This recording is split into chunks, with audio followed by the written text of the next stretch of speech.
No, I mean, like I said, it was a tight game and a big goal in the second. So of course, very important. And, fun to score and help the team in that way too. Since Todd took over, your consistency in your game, you must be pleased with the way it's going. Yeah, I mean, I'm trying to every day be my best and be consistent and play good defensively, and then when you play good defensively, the offensive game will come, and it did last night, so it was fun. It is cliche, Albert, but if you stay in the lineup and if you get to play every night now, it just become just a little easier, a lot more comfortable than, especially earlier in the season when it was happening to you. Yeah. I mean, I said it before. It's easier when you're in the lineup and you know that you're in every night and you're just focused on the next game every day. So.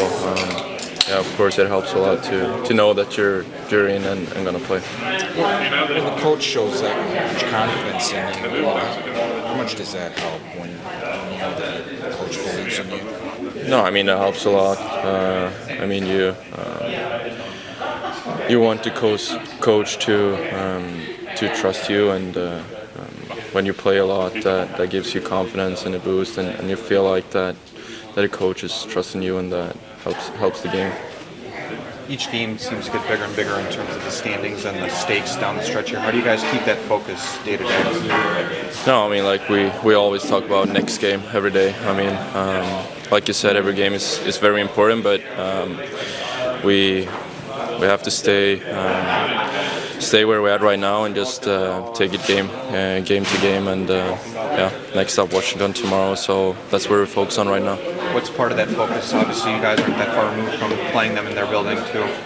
No, I mean, we were just there. I think we played a pretty good game there. I think first two periods was good, and then we kind of gave it away a little bit in the third, so I think we just have to focus on our game, be aggressive and come out hard and skate, and then do it for 60 minutes instead of just 40. It's all right.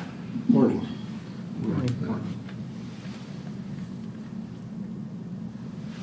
What can a win like that, I guess, against a team of Vegas's caliber, what can a win like that do confidence-wise for you guys as you go into this stretch?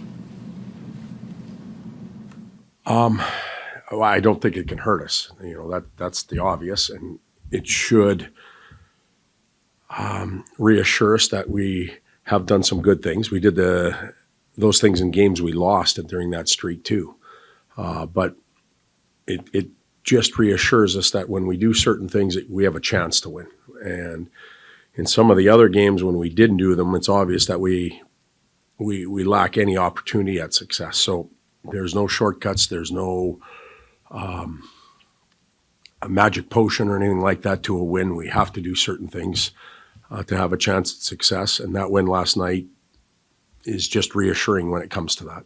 Marco, you've talked a lot about his game, but it seems to me at least like he's trying more things lately too. Like he made a pass last night to Kane on the 2-on-1, kind of spinning around. Are you seeing him kind of try a few more things as he builds that confidence? Yeah, he used the word confidence. I think when players expand their game a little bit, they feel good about themselves.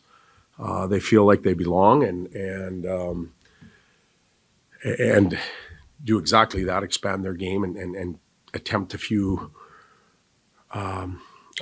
new things. But the key about Marco is he doesn't lose really what he has already in play.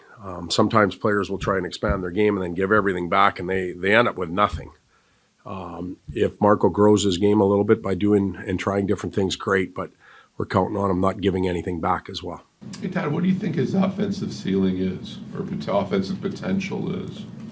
I'm not sure. I don't want to put a number on it. I don't know what where he'll end up. But I think it's going to continue to grow, and he's going to get more confident. As you said, he's trying more. He's in more scoring chances than he was in the past. He's moved from wing to center now, playing with some good players. He's getting some power play time on that second unit. So usually you really see guys take off offensively when they go from maybe the second unit to the first unit. And just have to look at power play points on our team alone. The amount of lift one's offensive stats gets if you can be on a good power play and be on the top line consistently. I don't think he ended up with an assist on it, but Berggren did have a hand in the Johansson goal. Is that more of, we just talked about Berggren last week, and you brought up, stealing ice time. Is that performance more of what you want to see from Johansson? Yes, it is. I thought that was the best that line's played in a while. Vladdy had a good game. JT was skating. I think it was evident that he was skating. He got his legs going, and he was involved in the play. And Bergie coming back into the lineup was certainly hungry, and it showed. He didn't want to give that position back. So he was motivated. I thought he had a good game, and we'll need those three players to play exactly like they did last night, and even take it up a notch for us to have a chance. That second or third line, whatever you want to call it, can be a difference maker. And thought it was last night. But also, you mentioned you think he's better suited to top nine than the fourth line. That's why it can be a good fit for him. Yeah. If you're just cutting your teeth and getting into the league, you take what you can get. And if it's fourth line minutes, well, then you got to figure out a way to fit there and manage and be productive. But I think his skill set promotes a little more of the top three. But like I said, wherever you end up, you better get the job done, and he certainly did last night. Is there a split for, like we just said, top nine, bottom six? Like, how do you define those things? Because sometimes teams talk top six, bottom six, top nine, bottom fourth line. Like what's the proper way for us to kind of? Yeah. It's interesting because we often don't define it. The players do. They really define. They really, when you talk about ice time, and you talk about taking players out, or you talk about top six, the players define where they fit in by their play. Some of it's based on experience a little bit because you feel a little more comfortable. But they dictate them moving themselves up and down the lineup or out of the lineup. Top six, bottom six, that's just a dividing line really for us. 12 forwards. I don't know where those terms came from. Even when you put the lines up in the locker room, heaven forbid if we put what we consider maybe our top three as the fourth line, they would throw everything off because just tradition is you go 1, 2, 3, 4. But if you mix them up, they're still the same players. They should play the same way. But it's just, I don't know if it's the hockey mentality that we would have a riot. We'd have to go and put a bunch of fires out. With Soderblom, obviously not many players in the history of the game that big, especially up front. How would you describe just his skill set? It seems like he's for a guy that big, he really has some moves and some skills that you wouldn't think a guy that big could do. Yeah. I think the common thought of a player like that is a little bit clumsy, awkward, and just a bully or, bringing pure physicality, and that's really it. The puck is foreign to him. That's not the case with Elmer. He does have soft hands. He's got a pretty good offensive mind. He's able to keep plays alive with his reach. He anticipates where plays are going. It's not all about body contact. It's about using your stick as well.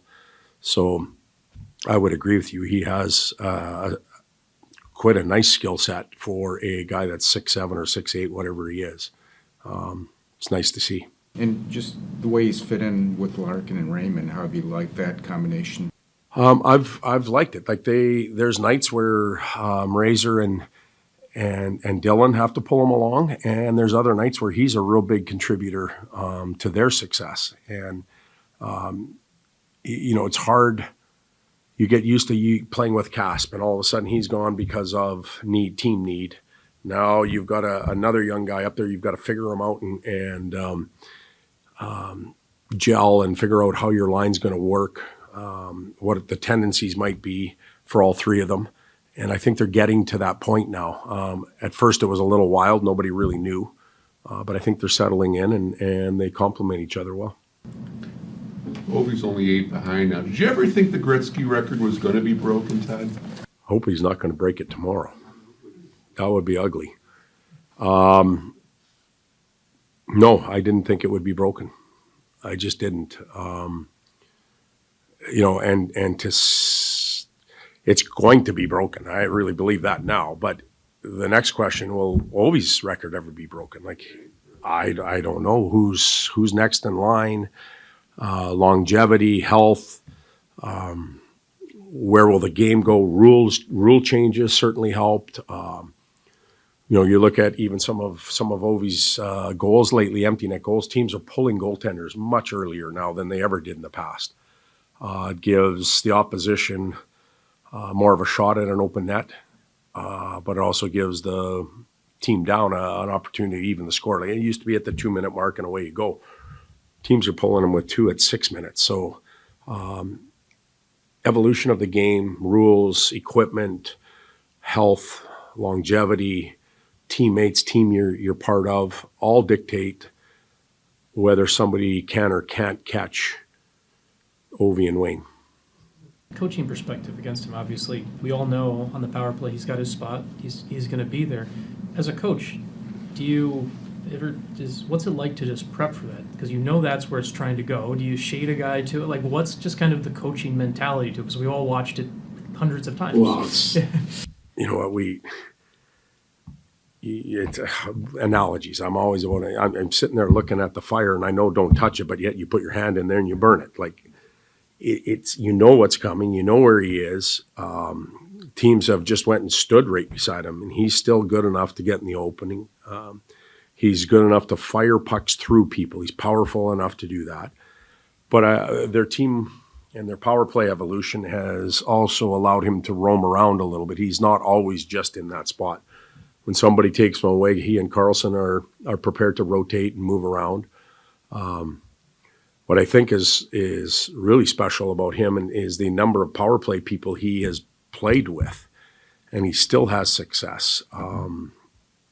With the Backstrom and even going before that, all these individuals that were there. Now it's turned over to a new, probably gone through 3 or 4 generations of power play quarterbacks and bumpers and net front guys, and he's still there doing it. So it is remarkable. You kind of alluded to it earlier in the season too, but I mean, they're good and they're playing well, but that has to excite them a little bit too. Well, there's energy that comes from individual accolades when it comes to teams, and Shiner, the prime example, completely different. He's playing his first game. We're talking about a guy that's scoring almost 900 goals, but you get a little bump in energy and excitement for individuals, and you look at when he scores, and the joy and the teammates around him. It's a powerful thing.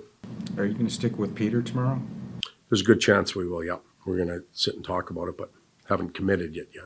One more on Casper. So he obviously scores a lot of his goals right around the net, and I know those are often seen as like will goals, which I'm sure is true of him. But how much of an art is there to timing, like kind of when you arrive around the net? Big. First of all, you have to be willing to go there, but if you're smart enough knowing when to go there, that even helps more. I think you've probably heard me use arrive on time, hit the hole at the right time, anticipate where a rebound is going to go, which side of the net. Those are all really important skills for going there. Yuri Hudler, so everybody remembers Hoods.